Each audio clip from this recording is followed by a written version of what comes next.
At mukhang nagbago na nga ata guys ng moto. Itong si Pacquiao, literal na hindi na ako natatakot. Lalaban ako. Hindi na ako magtatago.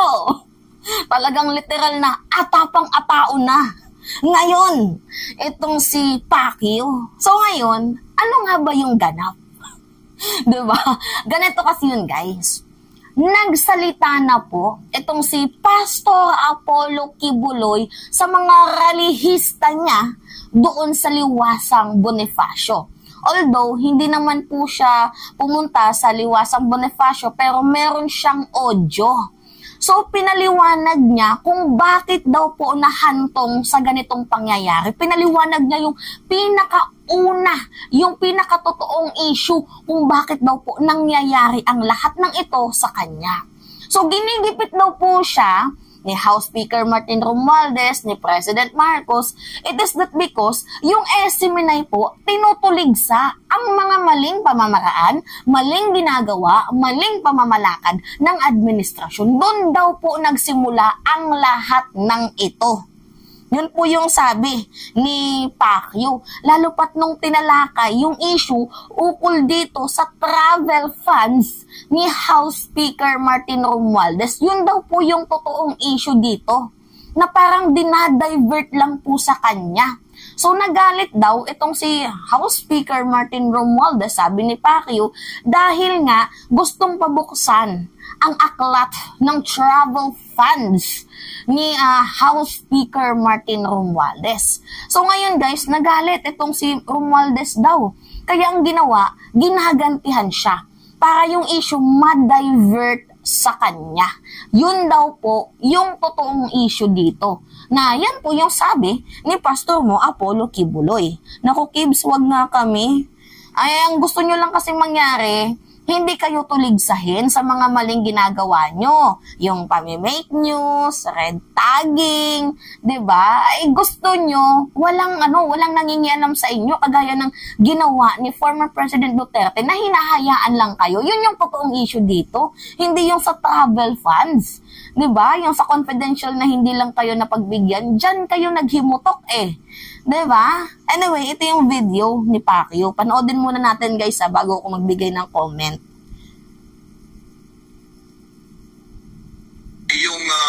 Yung gikan sa masa para sa masa ng ating former Pangulong Rodrigo Roa Duterte. Nagpasimula po ito nung sinabi niyang buksan ang libro, lalo na nung nagtanong si Ka Eric tungkol sa travel funds ng mga kongresista. Ang tanong ng taong bayan ay saan nalagay yon? Yon ang pinagmulan na ginipit na ang SMNI. At pagkatapos ginipit ang dalawa nating angkor na ako ngayon ang ginipit, pati ang SMNI, at halos linggo-linggo na. Wala nang hinto ang hearing doon sa Senado, doon sa Kongreso, kung ano-ano na lang ang kanilang mga pinagsasabi. Para malimutan ng tao ang tunay na issue na walang iba kundi ang yung People's Initiative.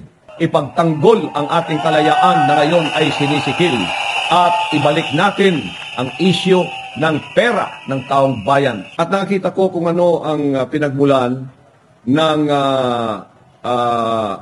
sigalot ng bayan na ating dapat na malaman kung ano ang pinasimulan nito. Bakit tayo ay nagkaroon ng discontentment sa ating mga puso? Sapagkat nakikita natin na ang katarungan ay parang nawawala sa atin at ang karapatan natin at ang ating kalayaan. Mula po ito sa programa ng SMNI na mayroon tayong programang Laban Kasama ang Bayan at ito ay ang pagtuligsa at ating lalantad ng kabulukan ng CPP, NPA, NDF. Isa po yun. Pero ang isa pong pinakamahalaga ay yung gikan sa masa para sa masa ng ating former Pangulong Rodrigo Roa Duterte. Nagpasimula po ito nung sinabi niyang buksan ang libro nung nakita nating ginigipit si Vice President Sara sa lahat ng paraan. Hindi natin alam kung bakit. Napakabait naman ng ating Vice President. at napakatalino at napakasipag sa kanyang trabaho. Pagkatapos, kinawawa rin siya doon sa Kongreso. At pagkatapos, nag-usap ang ating Pangulo na ang libro ay dapat buksan kung ano ang nangyayari sa kaban ng bayan na nasa pangangalaga ng Kongreso ni Martin Romualdez. At ito ang naging ugat ng lahat ng ito na mula noon ay ginipit po ang SMNI. Okay. So, yun daw po yung issue. Yung sa travel funds.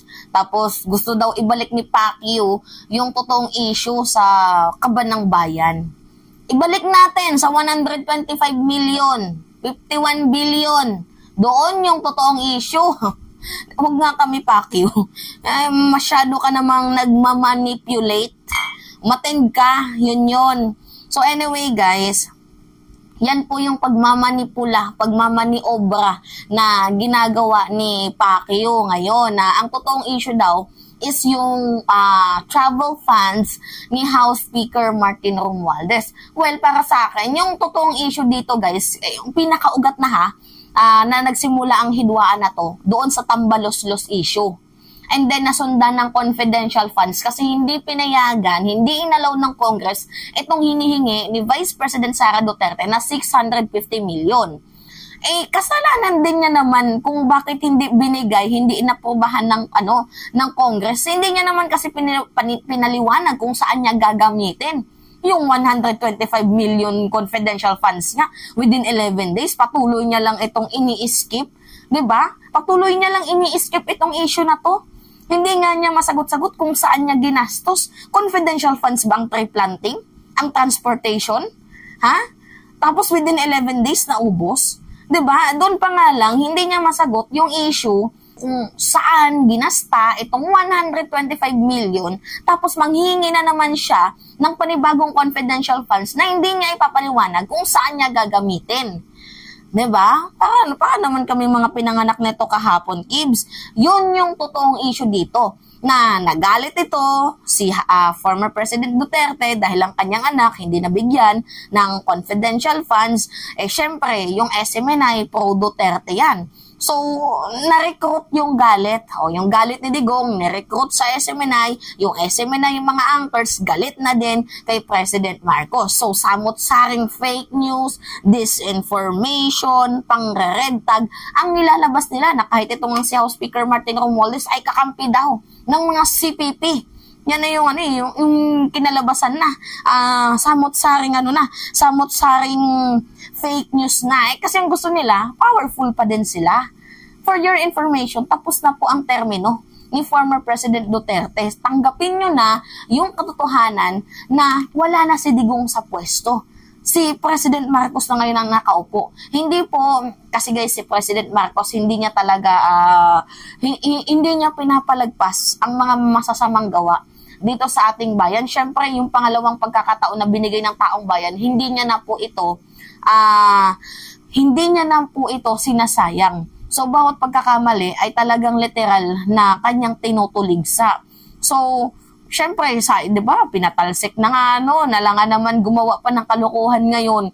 So, bumabawi siya sa taong bayan. Yung mga mali, tinatama. So, accept the fact. Hindi kasi katulad ng presidency ni Digong na tinulungan ng SMNI, itong si former President Duterte, kaya ang ginagawa ng SMNI, kahit anong kanilang mga masasamang ginagawa, pang red tag kay Dilima, pang fake news kay former Vice President Leni Robredo, na tinawag nilang kasapi daw ng CPP, itong si former President Leni Robredo, pamimake news kay Dilima, pamimake news kay Kiko, pamimake news kay Ontiveros, pamimake news kay Trillanes. Diba, kung dati dilawan lang yung kanilang mga tinitira, mga leftist, ngayon nag-improve dahil nga lang sa hindi na pagbigyan ng confidential funds na hinihingi ni VP Inday, abay nilawakan na nila ang range ng pamimake news. Fake news kay President Marcos, fake news kay Attorney Lisa Marcos, fake news sa kanilang mga anak, fake news dito kay House Speaker Martin Romualdez, at pinapapangit na nila ang muka ng administrasyon. Samahan nyo pa ng tinawag na adik, bangag, pulburon, 'di ba? Mga ganyan-ganyan. So ngayon guys, inaaway na nila at binabaluktot na nila itong si President Marcos dahil nga ito nga si President wala naman pong binabayarang utang na loob na parang sinasabi kasi nila tinulungan ka pa naman ng SMNI tapos ganyan ang ginagawa nyo sa amin, 'di ba? Ganon yung yung labas ni Pacquiao. So FYI, yung SMNI po ang nakinabang kay President Marcos, hindi po si Marcos ang nakinabang sa SMNI. 'Di ba? Madami kaming mga vloggers na sumusuporta kay President Marcos noon. So, magkano lang ba yung yung subscriber ng SMNI? Lumago lamang po ito dahil kay President Marcos. Umabot kayo ng 2 million nang dahil kay President Marcos. Nakakahiya naman kung ganoon kayo. 'Di ba? Nakakaloka.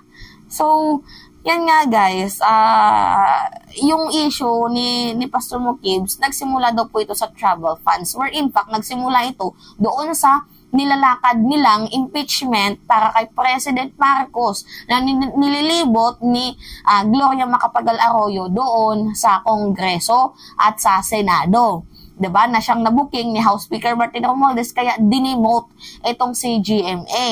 Tapos ang nangyari si Sara, kinampihan niya itong si GMA kasi gusto din nata maging presidente agad ba ni Sara Duterte. Ayun. 'Di ba? Dinemote nila itong si parang demolition job ang ginagawa nila kay President Marcos.